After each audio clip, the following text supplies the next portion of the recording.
Hey baddies, buongiorno baddies, or whatever you want to say, or good, that actually translates roughly to good day baddies, but whatever.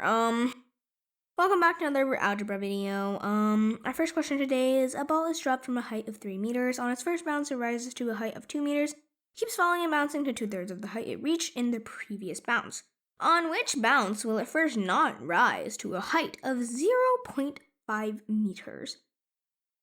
Well, this problem is relatively simple. You just not graph. You just note what bounce. Okay, so the first bounce it was at 2 meters, right? And then the second bounce, then it would be at 4/3 meters. At the third bounce, multiply by another 2/3, so 8/9 meters. Fourth bounce, multiply by 2, so 16/27, so still not half, still not exactly half.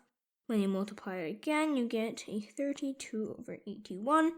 32 is not half of 81, it's actually less. Because half of 80, which is less than 81, is 40. I think you guys already know, but this is the reasoning. It's 32 is less than 40, but 81 is greater than 80, so 32 is definitely is not half as 81. Anyway, moving on to problem number 2, which is slightly more complicated. On a calculator, King Julian, Madagascar, I think, divided x into y and got the answer, 1.0625. Both x and y were positive integers, less than 50, but he can't remember what they were. What is the sum of all possible values of x and y? How do you, okay. Can't you see your calculator history or something? But okay.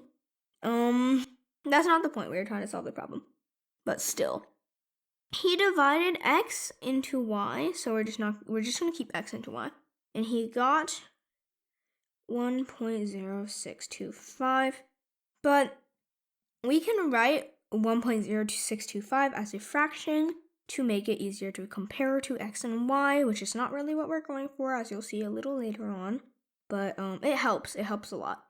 So this is 1, 0, 0, 0, 0.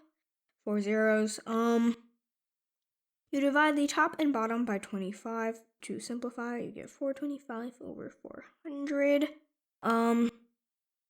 Then you divide by 25 again. You get the bottom as 16 and the top as 17.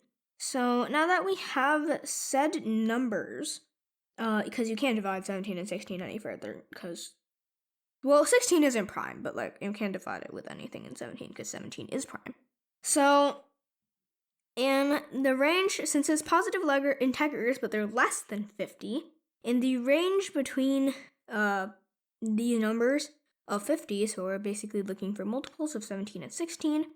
17 has 17, 34, and 16 has 16 and 32. And of course, before you say, oh my god, but isn't there 48 too? Well, yeah, but we need to find pairs of them to calculate. Technically, we didn't actually solve Julian's dilemma because he's asking for x and, Julian, I don't know why he's asking for the sum of all possible values of x and y. Maybe that's his teacher. Who knows? But I don't think fellow child would do that to us. Anyway, this is 10, so that's 19. So this is 6. This is 2. This is 1. So 6 plus 2 is 8. So 9. 99. 99. Just highlight that because I always highlight my answers. Alright, and I need to highlight the top one too. For ASMR. So yeah, that's the end of this video. I hope you guys enjoyed it, and I hope you guys learned something new, and I'll see you guys on the next one. Bye!